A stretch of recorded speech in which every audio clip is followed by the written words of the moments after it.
말씀 앞에서 경외함으로. 오늘 마태복음 4장 1절에서 11절까지의 말씀 가지고 하나님의 아들로 살라니까 라는 제목으로 말씀을 나누려고 합니다.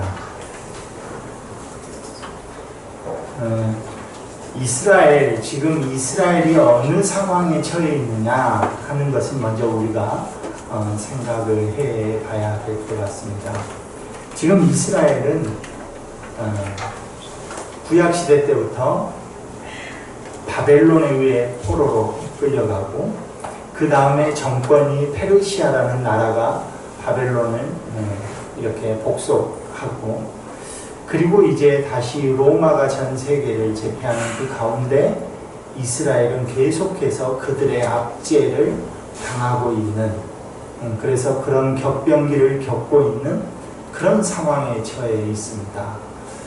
우리들은 일제치하, 약 36년간의 그 일제치하를 경험한 우리 민족이죠. 그러니까 우리는 그런 경험, 지금 이 이스라엘의 이 경험이 남들의 이야기가 아니죠. 그런 상황에 있을 때 사람들은 가장 간절히 바라고 하는 것이 뭐겠습니까? 독립이겠죠. 나라가 온전히 독립해서 온전히 세워져서 정말 하나님의 나라를 제대로 세워보고 싶은 그런 마음이 있을 것입니다. 우리들도 마찬가지였죠. 우리들도 일제치하에 있을 때 어떻게 하면 우리가 독립해서 한 나라로서 다시 굳건하게 세워지는가 하는 것이 가장 큰 관심사였습니다. 그러니까 이스라엘 백성들은 그 관심사를 가지고 있는데, 그것을 누가 와서 그렇게 해줄 건가 하는 것에 대해서 하나의 기대감이 있었는데, 그게 바로 메시아입니다. 구약의 성경에서, 구약 성경에서부터 계속해서 예언하고 있는 그 내용, 메시아가 너희들을 구원할 것이다 라는 이 말씀에 소망을 품고 메시아에 대한 기대감이 아주 충만해 있는 상황이었습니다. 그래서 그 메시아를 기다리고 메시아를 기대하면서 살아가는 사람들, 그 사람들이 이스라엘 백성들인데, 그 중에서도 아주 특별한 사람들이 있었습니다. 우리나라 백성들도, 우리나라도 일제치하에 있을 때 독립을 원하지 않는 사람이 그 친일파 외에는 없었을 것입니다. 그러나 일상생활에서 살아가는 것이죠. 그럼에도 불구하고 그 가운데에서 무력을 통해서 독립을 쟁취하기 위해서 항일 투쟁을 했던 우리 민족 투사들이 있죠.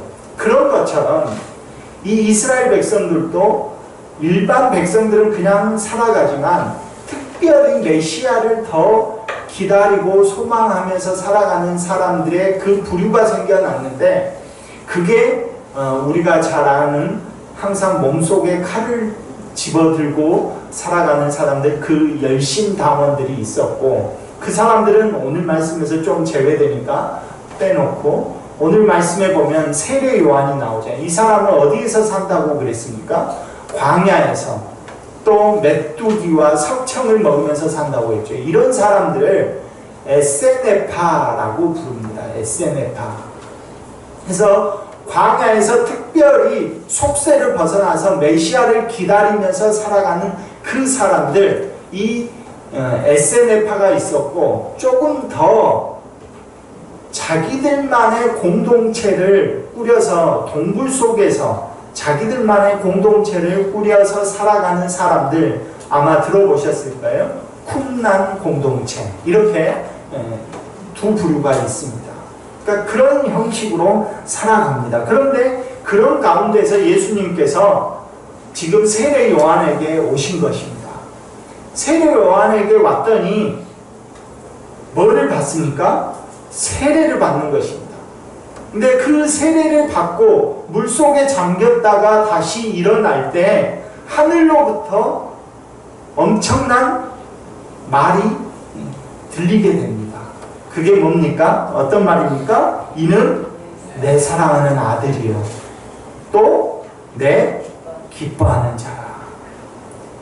그러니까 메시아를 기다리고 있는데 세례 요한이 에세네파와 관련된 그 광야 생활을 하고 있는 그 사람에게 가서 세례를 받는데, 메시아를 기다리는 세례 요한의 입장에서 세례를 주고 딱 일어섰더니 하늘로부터 엄청난 소리가 들리는 겁니다. 이는 내 사랑하는 아들요 내 기뻐하는 자라. 다르게 말하면 무슨 말이에요? 너희가 기다리던 메시아다라는 거죠. 너희가 기다리던 메시아다. 엄청난 소리를 들은 거예요. 그러면 이제 사람들은 어떤 생각을 하기 쉽냐면, 이제 메시아가 우리에게 왔으니까 뭘 기대하냐면, 이분이 저 로마를 때려잡고 엄청난 능력을 행해서 엄청나게 저 로마 군인들을 물리치고 그리고 이 나라를 세우겠구나 하는 그 엄청난 능력에 대해서 기대감을 갖고 그 다음 장면을 보기 마련입니다. 그런데 오늘 보면 어떤 장면이 나옵니까? 그 기대에 부응하지 못하고 예수님께서는 시험을 받으십니다. 아니, 메시아면 칼을 딱 빼가지고 다 치고 또 엄청난 능력을 행해야 되는데 시험을 받는 장면이 나오는 거죠. 그래요. 그러면 시험을 받는다라고 하는 것은, 그래 좀 메시아로서 어떤 기대감, 그것이 확실히 이 사람이 메시아인가 하는 것을 시험하기 위해서 그렇다고 치더라도, 그 시험을 받았을 때 예수님, 만약에 메시아라고 한다면 무엇을 기대했겠습니까? 시험을 하는 그 사람에게 돌을 떡덩이가 되게 해라 하면 그런 거 아무것도 아니야 하고 딱 그렇게 능력으로, 모든 능력을 통해서 그렇게 행해버리면 그만이잖아요. 그런데 그렇게 하지를 않습니다. 어떤 능력을 사용하지 않아요. 이 사람이 메시아면 무슨 능력이 나와야 되는데 시험을 하는데, 메시아라는 소리는 들렸는데 어떤 능력을 행하지 않아요. 제사장이나 바리새인이나 이런 사람들처럼 하나님의 말씀을 가지고 그냥 그 시험을 물리치는 거예요. 그거밖에 없는 거예요. 사탄이 지금 시험을 하고 있는데 그 모습을 보면서 사람들은 이거 메시아 맞아? 아닌 것 같은데? 라는 생각을 할 수 있는 거죠. 그러니까 세례를 줬던, 그 음성을 직접적으로 들었던, 이는 내 사랑하는 아들이요 라는 직접적으로 그 말을 들었던 세례 요한조차도 뭐라고 나중에 보면 나오냐면, 자기 세례 요한의 제자들에게 너희들이 가가지고, 예수님한테 가가지고 오실 메시아가 당신입니까? 한번 물어봐라. 세례 요한이 그렇게 말을 하잖아요. 그러니까 전혀 메시아에 대한 그 기대감과는 전혀 거리가 먼 그런 상황에 처해 있는 겁니다. 그러니까 오늘 그 부분에 대해서 말씀을 통해서 우리가 한번 은혜를 나눠보려고 합니다. 그렇다면 사탄이 예수님을 시험할 때 어떤 단서를 걸고 지금 시험을 하고 있습니까? 어떤 단서를 겁니까? 네가 만일 뭘까 하면 하나님의 아들이거든, 너가 만일 하나님의 아들이거든 이라는 단서를 달고 있습니다. 하나님의 아들이 네가 맞다면 이런 일을 행해봐라 라는 거예요. 하나님의 아들이라면. 그런데 예수님께서는 하나님의 아들입니까? 아닙니까? 하나님의 아들이 아닌데 왜 여기 앉아 계세요? 가만히 있으면 안 되지. 네. 예수님은 하나님의 아들이란 말이죠. 당연히 하나님의 아들입니다. 그런데 사탄이 그걸 몰랐을까요? 사탄은 영적인 존재잖아요. 그런데 예수님에게 너가 하나님의 아들이거든 이렇게 해봐라 라고 말을 하고 있다는 거예요. 사탄이 정말 멍청하네 이렇게 우리가 보고 끝날까요? 아니죠. 뭔가 그 뒤에 숨은 내용이 있는 거죠. 분명히 분명히 세례를 받을 때 이는 내 사랑하는 아들이라고 말을 했으니까 분명히 메시아이고 하나님의 아들이라는 것을 분명히 아는데, 그런데 사탄은 왜 하나님의 아들이라면 이렇게 해봐 라고 시험을 하고 있느냐? 어떻게 보면 예수님 입장에서는 그 시험은 시험도 아니에요. 그러잖아요. 돌을 떡덩이가 되게 하라고? 그래, 내가 너를 떡덩이를 만들어 버릴게 하고 이렇게 능력을 행할 수도 있잖아요. 이런 것을 너 시험이라고 하고 있어? 라고 분명히 할 수 있잖아요. 수많은 병자를 고치셨다고 하잖아요. 오늘 말씀 보면, 마태복음 4장 보면 수많은 병자를 고치고 귀신을 떠나보내고 하는 그런 능력을 가진 그 사람에게, 그 메시아에게 사탄이 시험한답시고 하나님의 아들이면 이걸 해봐 라고 묻고 있다는 겁니다.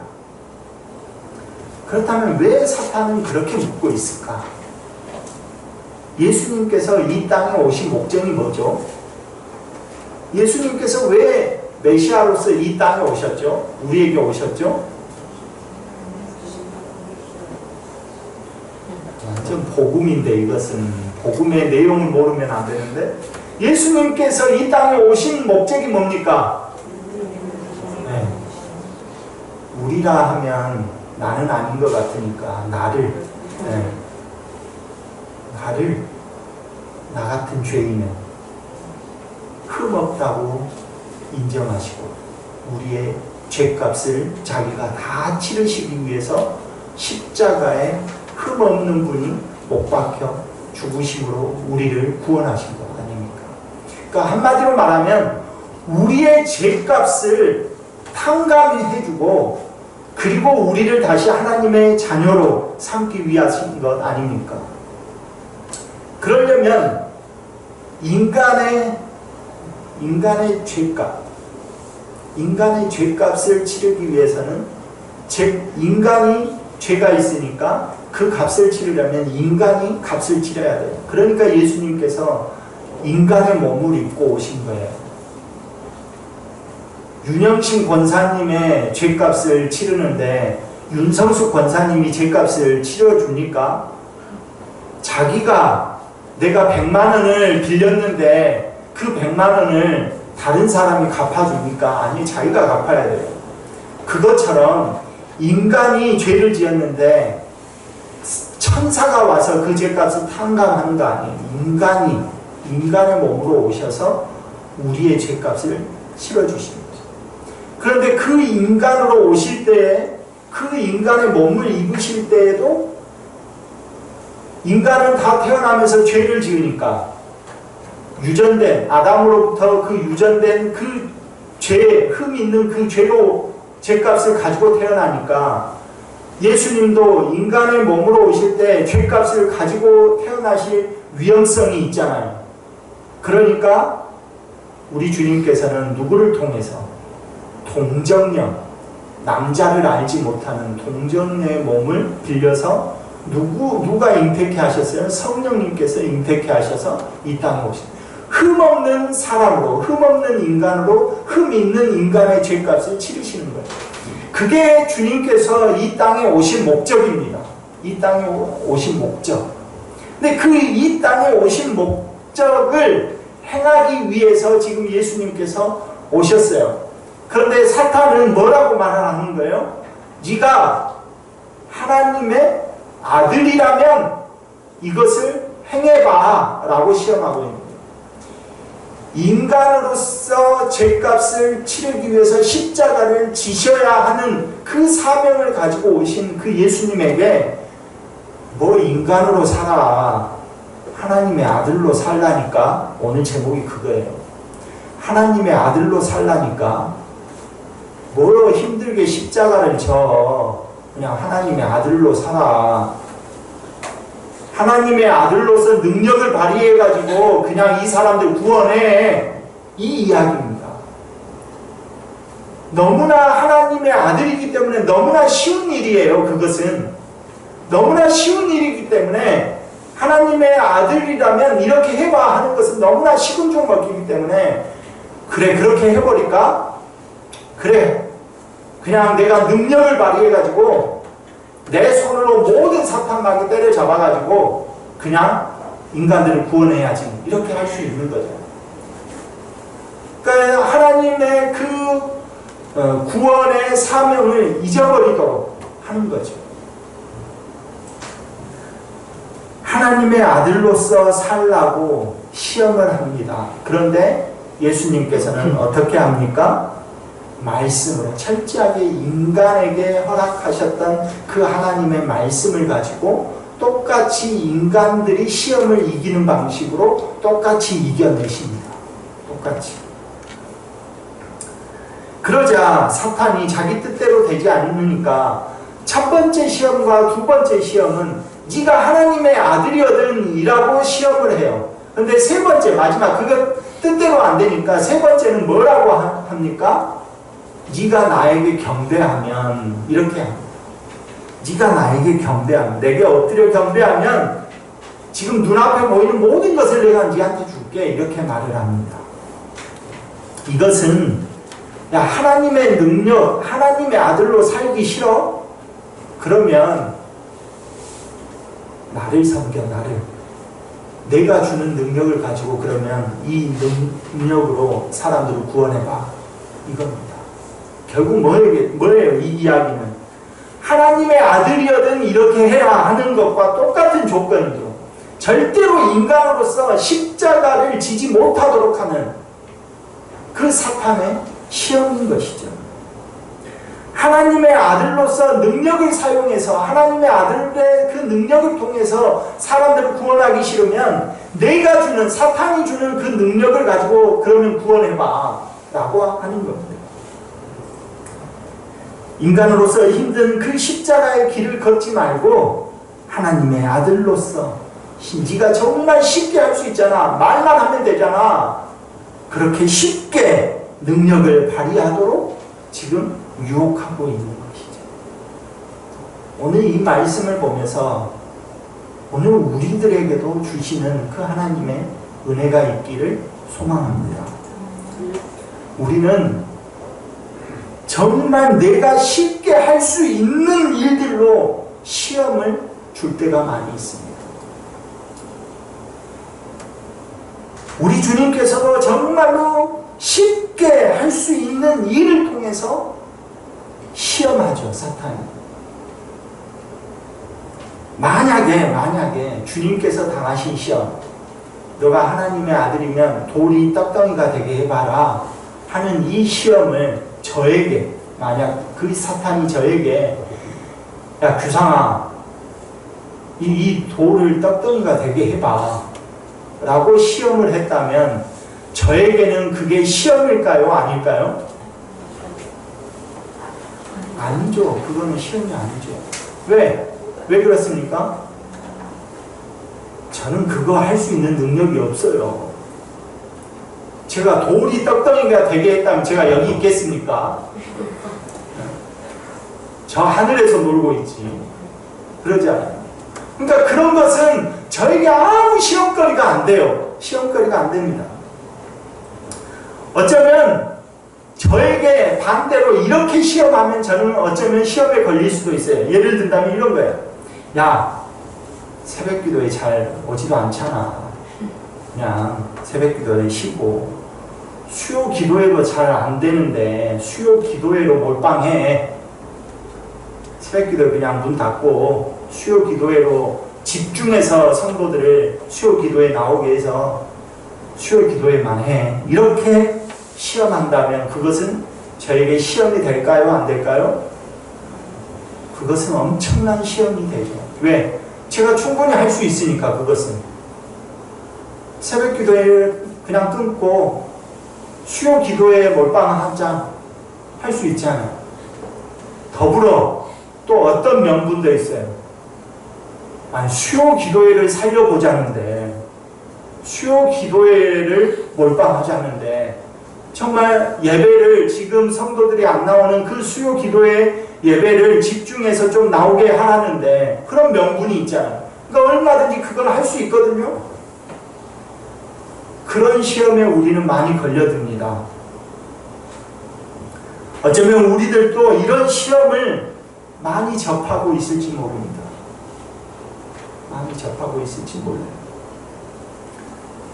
얼마든지 내가 쉽게 결정할 수 있고 내게 있는 능력을 가지고 얼마든지 할 수 있는 그것으로 시험을 해오면 우리는 금방 넘어질 때가 많이 있다. 주님께서는 하나님의 아들이 맞습니다. 그런데 사탄이 말하죠. 하나님의 아들이면 돌이 떡덩이가 되게 하라. 얼마나 쉬운 내용입니까? 아니 죽은 사람도 살렸던 예수님인데 얼마나 쉬운 시험거리입니까? 그런데 하나님의 아들 그것을 내려놓고 십자가의 사명을 감당하기 위해서 말씀으로 그 유혹을 넘깁니다. 오늘 우리들이 우리들이 삶을 살아가면서 쉽게 결정하는 것 또는 내 능력으로서 쉽게 무엇을 할 수 있는 것 그것 때문에 오늘 우리에게 시험이 아니었는지 한번 생각해 볼 필요가 있다는 것입니다. 오늘 우리들이 오늘은 피곤하니까 그냥 직장과 가정에 일이 많으니까 온라인 예배 드려도 예배잖아. 그렇게 할 수 있습니다. 그렇게 시험할 수 있죠. 예배를 안 드리는 것도 아니고 온라인 예배 드리겠다는데 얼마나 명분도 있습니까? 뭐하러 힘들게 새벽에 나아가서 기도해. 그냥 아침에 일어났을 때 집에서 기도해도 되지. 교회에만 하나님이 계시다니 그냥 집에서 기도해도 되지. 얼마나 내가 할 수 있는 얼마나 쉽게 결정할 수 있습니까? 아니 내가 쓸 것도 부족한데 내가 무슨 11조 이거 말도 안 되는 소리하고 나 지금 굉장히 어려운데 나의 주머니를 하나님께서 너무나 잘 아시니까 걱정 안 해도 돼. 얼마나 쉽게 결정할 수 있습니까? 우리들이 너무나 쉽게 결정할 수 있고 쉽게 내 능력으로서 무엇인가를 할 수 있는 것 그것으로 우리 사탄은 우리를 시험합니다. 우리는 말로 기도할 때 뭐라고 기도합니까? 주님 우리가 빛과 소금의 역할을 감당하게 해주십시오 라고 기도하잖아요. 그런데 우리의 실제 삶은 그리스도인으로서 그 삶을 세상 사람들에게 보여주는 것은 굉장히 인색하고 있는 거예요. 쉽게 내가 결정한 것 그것으로 인해서 우리에게 부르신 그 주님의 그 부르심에 우리가 응답하지 못할 때가 너무나 많다는 것입니다. 여러분에게 이 교회를 때려붓고 새로 짓자 이런 것은 시험이 안 될 거예요. 그거는 내 능력 밖의 일이니까. 그러나 여러분 입장에서 지금 처한 환경에서 여러분이 너무나 쉽게 결정할 수 있는 그 일로 사탄은 시험하면서 유혹할 것입니다. 제가 신학교 다닐 때 뭘 메고 다니는 애들 보면 제일 격렬했다고 그랬죠? 네. 기타 메고 다니는 신학생들 자, 격렬했다고 했죠. 저것들이 공부는 안 하고 맨날 띵가띵가 기타만 치고 배짱이도 아니고 하나님의 말씀을 잘 배우고 책 읽는 시간도 지금 부족한데 저것들 뭐 하고 있어? 이렇게 했다니까요. 그렇게 쉽게 제가 아예 안 배웠어요. 그거를 쉽게 결정. 그런데 지금 사역을 하다 보니까 음악을 했었어야 되는데 그때 드럼이라도 배워놨어야 되는데 그래야 예배 때 뭐라도 할걸. 그렇게 된다니까요. 자기를 합리화하기 위해서 많이 그런 식으로 결정을 한다니까요. 우리 신학생들 많이 그럴 거예요. 왜냐하면 이론을 알면 알수록 이론을 너무나 알면 알수록 그 이론이 칼이 돼가지고 얼마든지 쉽게 결정을 해요. 아, 우리 목사님은 새벽 기도에 오라고 한다고. 이렇게 금방 쉽게, 저도 많이 그렇게 재단을 했거든요. 여러분들도 아마 그럴 수 있습니다. 내가 지금 당장 내 능력으로 결정할 수 있는 그것 때문에 그것을 가지고 사탄은 여러분을 시험하면서 빛과 소금의 역할을 감당하지 못하도록 유혹하는 것입니다. 오늘 말씀을 통해서 우리 모두가 내가 지금 시험에 빠져 있는 것은 무엇인지, 내가 시험 때문에 그 시험에 지금 넘어져 가지고 무엇인지 그 시험 그것이 무엇인지를 잘 분별하고 다시 나의 이론적인 칼이 되고 무기가 됐던 것 다 내려놓고 그리고 주님 앞에 다시 말씀으로 돌아가서 회복하고 또 다시 결단하는 그런 저와 여러분 되시기를 간절히 소망합니다.